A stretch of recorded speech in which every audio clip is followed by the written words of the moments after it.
السلام علیکم۔ آج منگل ہے، اپریل کی 18 تاریخ۔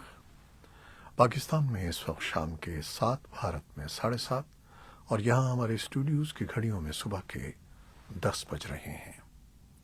وائس آف امریکہ واشنگٹن کی اردو سروس سے میں ہوں خالد حمید، خبروں کے ایک بلٹن کے ساتھ۔ پاکستان میں انتخابات کے حوالے سے سپریم کورٹ کے واضح احکامات کے باوجود 14 مئی کو پنجاب میں انتخابات ہوں گے یا نہیں اب تک واضح نہیں ہے۔ ایسے میں چیف جسٹس آف پاکستان اور انتخابات کے حوالے سے فیصلہ دینے والے 2 ججز سے پاکستان فوج کے 2 اعلیٰ سیکیورٹی اداروں کے سربراہان نے ملاقات کی ہے۔ تجزیہ کاروں کا کہنا ہے کہ موجودہ حالات میں سیاسی جماعتیں ایک دوسرے سے بہت فاصلے پر ہیں اور ملک میں جاری سیاسی تناؤ اور عدلیہ کے درمیان اختلافات کے دوران اگر اسٹیبلشمنٹ کوئی بھی کردار ادا کر سکتی ہے تو ملک کے لیے بہتر ہوگا۔ سپریم کورٹ کے چیف جسٹس عمر عطا بندیال اور 2 ججز سے سیکیورٹی اداروں کے سربراہوں کی اہم ملاقات میں سیکیورٹی کے مختلف معاملات پر بریفنگ دی گئی ہے۔ Director general ISI lieutenant general Nadeem Anjum اور director general military operations major general Awais Dastgir کی یہ ملاقات سپریم کورٹ کی عمارت میں چیف جسٹس آف پاکستان کے چیمبر میں ہوئی، جس میں اٹارنی جنرل عثمان منصور بھی موجود تھے۔ افغانستان کے ساتھ مصروف ترین سرحدی گزرگاہ طورخم میں منگل کو الصبح پہاڑی تودہ گرنے کے بعد امدادی سرگرمیاں ابھی تک جاری ہیں۔ حکام نے اب تک اس واقعے میں 3 افراد کے ہلاک اور 5 کے زخمی ہونے کی تصدیق کی ہے، جبکہ اس واقعے میں سامان سے لدے 5 ٹرالرز آگ لگنے سے جزوی طور پر تباہ ہوئے ہیں اور 20 سے زیادہ ملبے تلے دبے ہوئے افراد ہیں۔ امدادی سرگرمیوں میں ریسکیو اہلکاروں کے علاوہ پولیس اور فرنٹیئر کور کے اہلکار بھی حصہ لے رہے ہیں۔ منگل کی صبح پیش آنے والے واقعے کے باوجود سرحدی گزرگاہ پر دونوں ممالک کے درمیان معمول کی آمد و رفت اور 2 طرفہ تجارت کا سلسلہ جاری رہے۔ توہین مذہب کے الزام میں گرفتار چینی انجینئر کو ایبٹ آباد کی انسدادی دہشت گردی کی عدالت میں پیش کرنے کے بعد 14 روزہ جوڈیشل ریمانڈ پر جیل بھیج دیا گیا ہے۔ خیبر پختونخوا کے گلگت بلتستان سے ملحقہ شمالی پہاڑی ضلع اپر کوہستان کے داسو ڈیم پر کام کرنے والے چینی انجینئر مسٹر تھین کو سخت حفاظتی انتظامات میں اپر کوہستان سے ہیلی کاپٹر میں ایبٹ آباد منتقل کر دیا گیا اور عدالت میں پیش کرنے کے بعد انہیں کسی نامعلوم جیل منتقل کر دیا گیا ہے۔ چینی انجینئر پر ان کے ماتحت کام کرنے والے 3 ڈرائیوروں اور 1 ترجمان نے ہفتے کے سپہر نماز ظہر سے مرہ کرنے کے بعد توہین مذہب کا الزام لگایا تھا۔ مقامی مزدوروں، ڈرائیوروں اور عام لوگوں کے مظاہروں اور احتجاج کے بعد اپر کوہستان پولیس نے سوموار کی صبح مسٹر تھین کو گرفتار کر کے ان کے خلاف عدالتی کارروائی شروع کر دی تھی۔ پنجاب کے شہر جڑاوالا سے تعلق رکھنے والی ایک خاتون بھی توہین مذہب کے الزام میں گرفتار ہو چکی ہیں۔ افغانستان کے لیے امریکہ کے خصوصی ایلچی تھامس ویسٹ نے ترکی کے شہر استنبول میں بعض سیاستدانوں سے ملاقات میں اس بات پر زور دیا ہے کہ ترجیحی راستہ بات چیت ہے، تشدد نہیں۔ تھامس ویسٹ نے سلسلے وار ٹویٹس میں کہا کہ انہوں نے استنبول میں افغان رہنماؤں اور سول سوسائٹی کے ارکان کے ساتھ ملاقاتوں کے دوران افغانستان میں چیلنجز اور بین الاقوامی برادری کی شمولیت پر تبادلہ خیال کیا ہے۔ انہوں نے ٹویٹ کیا کہ ہمیں افغانوں کے ساتھ مشاورت میں اپنا نقطۂ نظر برقرار رکھنا چاہیے۔ انہوں نے خاص طور پر خواتین کی تعلیم، کام اور مستقبل کے حقوق کے بارے میں طالبان کے فیصلوں پر گہری تشویش کا اظہار کیا۔ اطلاعات کے مطابق تھامس ویسٹ نے گزشتہ روز طالبان مخالف قومی محاذ کے ایک وفد سے بھی ملاقات کی۔ ایک روسی عدالت نے گرفتار امریکی صحافی گریشکووچ کی اپیل کو خارج کر کے ان کی سزا کو بحال رکھا ہے۔ اس سے پہلے امریکی وزیر خارجہ اینٹنی بلنکن نے منگل کو کہا تھا کہ روس میں امریکی سفیر نے جیل میں بند وال اسٹریٹ جرنل کے رپورٹر ایون گریشکووچ سے ملاقات کی ہے، جسے جاسوسی کے الزام میں 2 ہفتے قبل حراست میں لیا گیا تھا۔ اینٹنی بلنکن نے جاپان میں ایک پریس بریفنگ کے دوران صحافیوں کو بتایا کہ ہم اس غیر منصفانہ حراست سے ان کی فوری رہائی کا مطالبہ کرتے ہیں۔ گریشکووچ اور امریکی حکومت جاسوسی کے الزامات کی سختی سے تردید کرتے ہیں۔ ایون گریشکووچ منگل کو ماسکو کی ایک عدالت میں اپیل کے لیے پیش ہوئے تھے، جہاں ان کی اپیل مسترد کر دی گئی اور عدالت نے ان کی سزا کو بحال رکھا ہے۔ امریکہ کے محکمہ انصاف نے پیر کو کہا کہ نیو یارک شہر میں چینی حکومت کی جانب سے ایک خفیہ پولیس چوکی کے قیام میں مدد کے الزام میں 2 افراد کو گرفتار کر لیا گیا ہے اور چین کی قومی پولیس سے وابستہ 3 درجن سے زیادہ پولیس افسروں پر امریکہ میں موجود چینی سیاسی مخالفین کو سوشل میڈیا کے استعمال سے ہراساں کرنے کا الزام عائد کیا گیا ہے۔ ایک ساتھ چلائے گئے یہ مقدمات حالیہ برسوں میں جسٹس ڈپارٹمنٹ کے ان سلسلہ وار مقدمات کا حصہ ہیں جن کا مقصد امریکہ میں جمہوریت نواز کارکنوں اور بیجنگ کی پالیسیوں پر کھلے عام تنقید کرنے والوں کی تلاش سے متعلق چینی حکومت کی کوششوں میں خلل ڈالنا ہے۔ ان میں سے ایک مقدمے کا تعلق مینہٹن کے چائنا ٹاؤن کے مضافات میں واقع پبلک سیکیورٹی سے متعلق چینی وزارت کی ایک مقامی شاخ سے ہے، جو ایف بی آئی کی ایک تحقیقاتی کارروائی کے دوران گزشتہ موسم خزاں میں بند ہو گئی تھی۔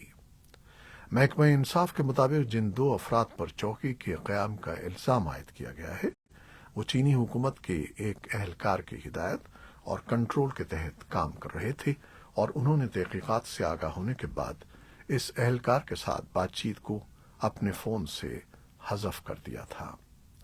برونکس کے 61 سالہ ہیری لو جیان وانگ اور مینہٹن کے 59 سالہ چن جن پنگ کے نام سے شناخت کیے جانے والے ان دونوں افراد کو پیر کے صبح ان کے گھروں سے گرفتار کیا گیا تھا۔ خبر رساں ادارے اے پی نے بتایا ہے کہ عرب میڈیا رپورٹس کے مطابق سوڈانی فوج اور ایک حریف نیم فوجی فورس نے، جو گزشتہ 4 دنوں سے ملک پر کنٹرول کے لیے برسر پیکار ہیں، منگل کو 24 گھنٹے کی جنگ بندی پر اتفاق کر لیا ہے۔ اس سے قبل یہ خبر تھی کہ دارالحکومت خرطوم اور دیگر شہروں میں ملک کی فوج اور پیراملٹری فورسز کے درمیان تیسرے روز بھی جھڑپیں جاری رہیں، جبکہ خرطوم میں یورپی یونین کے سفیر پر تشدد کی بھی اطلاع ہے۔ اقوام متحدہ کے ایلچی والکر پرتھیس نے ذرائع ابلاغ کے نمائندوں کو بتایا ہے کہ لڑائی میں اب تک 185 افراد ہلاک جبکہ 1800 زخمی ہو چکے ہیں۔ امریکی وزیر خارجہ اینٹنی بلنکن نے کہا ہے کہ انہوں نے سوڈان کی فوج کے کمانڈر جنرل عبد الفتاح برہان اور ریپڈ سپورٹ فورسز کے کمانڈر جنرل محمد حمدان داقلو سے بات کی ہے اور جنگ بندی پر زور دیا ہے۔ سوڈان ملٹری فورسز کے ترجمان بریگیڈیئر جنرل نبیل عبداللہ نے منگل کو سرکاری نشریاتی ادارے سے فون پر بات کرتے ہوئے کہا کہ سوڈانی فوج نے پیر کے روز کئی دنوں کی لڑائی کے بعد امدرمان میں ٹیلی ویژن کی مرکزی عمارت کو محفوظ بنا لیا ہے اور نشریات دوبارہ شروع ہو گئی ہیں۔ بریگیڈیئر جنرل نبیل عبداللہ کہہ رہے تھے کہ صورتحال اب مکمل طور پر قابو میں ہے۔ شام میں جنگ کے آغاز کے بعد سعودی عرب کے وزیر خارجہ پہلی بار جنگ زدہ ملک کا دورہ کر رہے ہیں۔ حالیہ مہینوں میں شام کے صدر بشار الاسد سے عرب رہنماؤں کے رابطوں میں تیزی آئی ہے۔ شام کی وزارت اطلاعات کے مطابق سعودی وزیر خارجہ شہزادہ فیصل بن فرحان سرکاری دور پر دمشق پہنچ رہے ہیں۔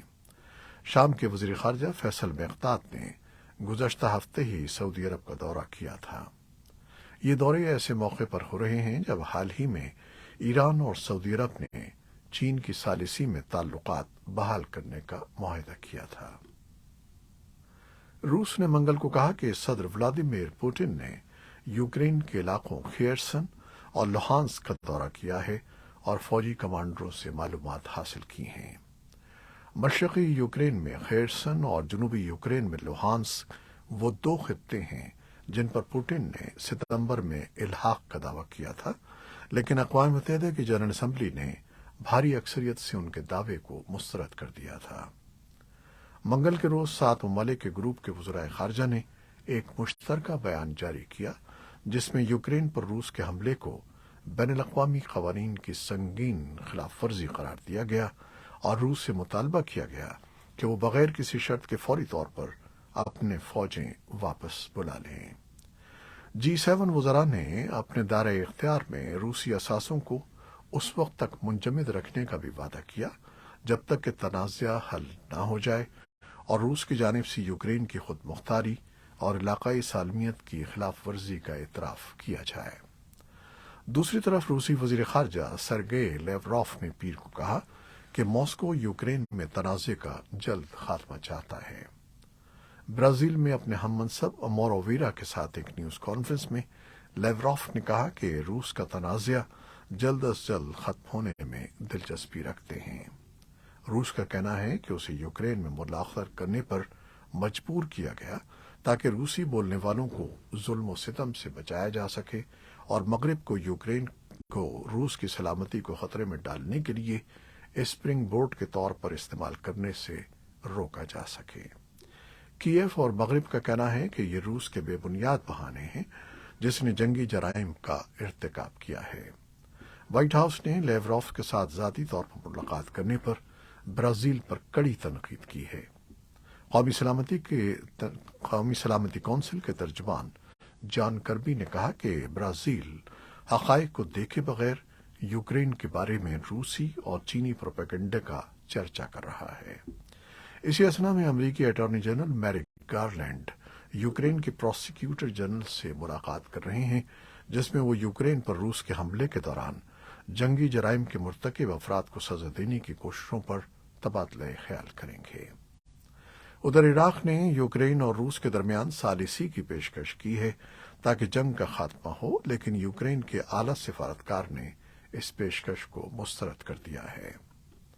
کرملن کے ایک ناقد ولادیمیر کاراموزا کو یوکرین کے خلاف روس کی جنگ کی مذمت کرنے پر 25 سال قید کی سزا سنائی گئی ہے، لیکن کاراموزا نے سخت سزا کو اپنے کام کی پہچان قرار دیا ہے۔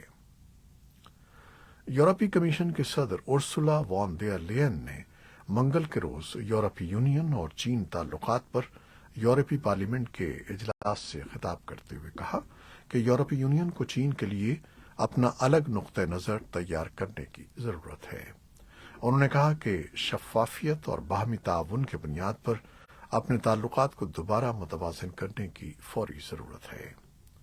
وان ڈر لیئن نے کہا کہ چین کی بین الاقوامی اور اقتصادی حیثیت اور یورپ کے اپنے مفادات یورپ کے لیے چین کے ساتھ اپنے تعلقات کو منظم کرنے کو مزید اہم بنا دیتے ہیں۔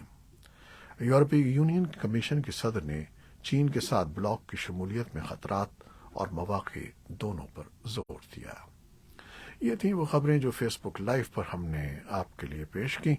ہماری ویب سائٹ، یوٹیوب اور پوڈ کاسٹ پر یہ بلیٹن آپ کے لیے پوسٹ کر دیا جاتا ہے۔ آپ ہمارے بلیٹن کو شیئر کرتے ہیں اور اپنے کمنٹس میں اپنی محبتوں اور دعاؤں کا اظہار کرتے ہیں، جس کے لیے ہم آپ کے بے حد ممنون ہیں۔ اپنی ان محبتوں کو جاری رکھیے گا۔ کیمرہ مین سید اصفر امام اور قذافی بابر اور نیوز ایڈیٹر قمر عباس جعفری کے ساتھ خالد حمید کو اب اجازت دیجیے گا۔ اللہ حافظ۔